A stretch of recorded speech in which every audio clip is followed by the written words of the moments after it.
Toute la semaine, on a parlé de Lectio Divina. Alors, deuxième cas pratique. Vous avez pris un cas pratique paulinien. Maintenant, on va prendre un cas pratique pour nous. On va lire quelque chose de Paul. Et on peut essayer de lire Romains 8.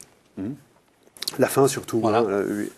Alors, Romains 8, c'est un texte qui est dense, compliqué, où Paul argumente.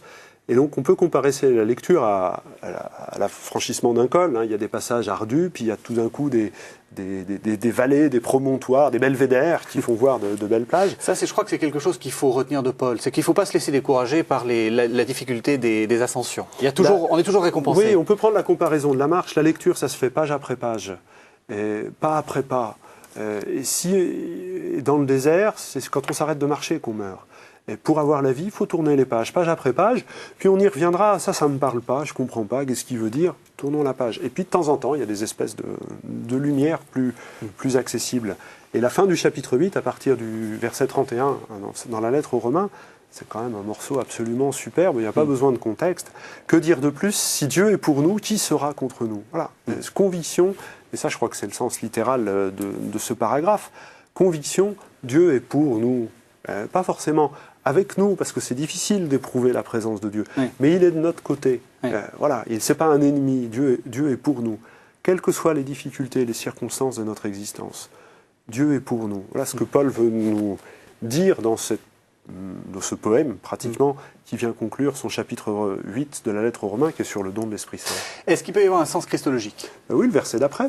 Alors, c'est pas chaque verset qu'il faut décortiquer systématiquement. Oui. Mais non, là, c'est un petit cas de... Mais même, je crois qu'il faut ouvrir le texte avec ces 4 questions et ces 4 dispositions.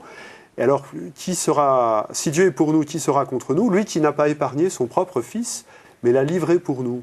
Comment, avec son Fils, ne nous donnerait-il pas tout? On peut penser à une autre phrase de Paul. Dieu a donné son Fils pour les pécheurs que nous étions. Maintenant que nous sommes justifiés avec lui, qu'est-ce qu'il ne ferait pas pour nous?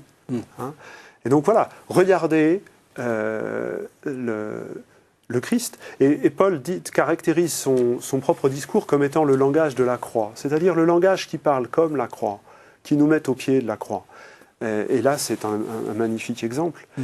Pour nous, il a donné son Fils. Et le Fils, pour nous, a préféré mourir plutôt que vivre sans nous. Ça fait du bien.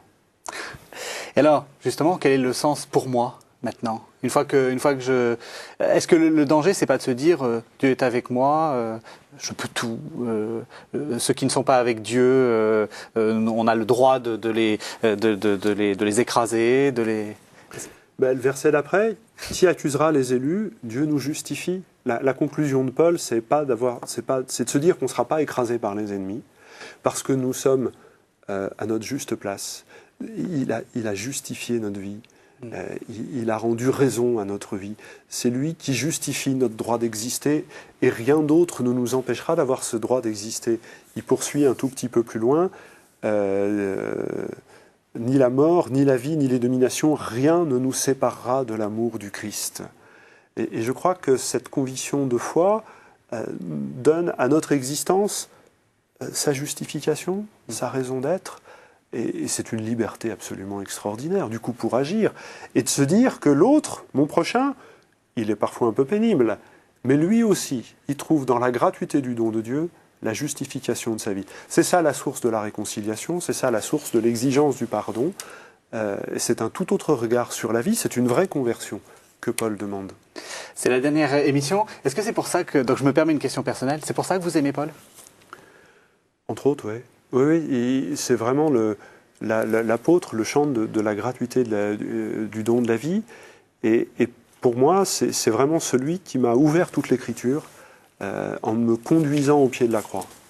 Merci beaucoup, Père Morin. Alors, Merci à vous. les téléspectateurs peuvent vous retrouver dans vos écrits, ils peuvent aussi vous retrouver à Saint-Jean-Baptiste de Belleville à Paris, mais dans vos écrits, Paul, serviteur de notre joie, aux éditions Parole et Silence, qui a été réédité cette année. Donc, je l'ai dit, c'est la dernière émission de cette année Saint-Paul. Je vous remercie beaucoup de nous avoir suivis. On a essayé de présenter Paul sous des aspects très différents, avec des invités très différents. J'aimerais remercier celle qui m'a aidé à préparer ces émissions tout au long de cette année, Carole Delafont, et j'aimerais remercier remercier aussi globalement, parce que ça serait trop long de les citer, tous ceux qui permettent que ça se fasse, cette émission, donc les équipes techniques et les équipes de production. Merci infiniment de nous avoir suivis et à l'année prochaine.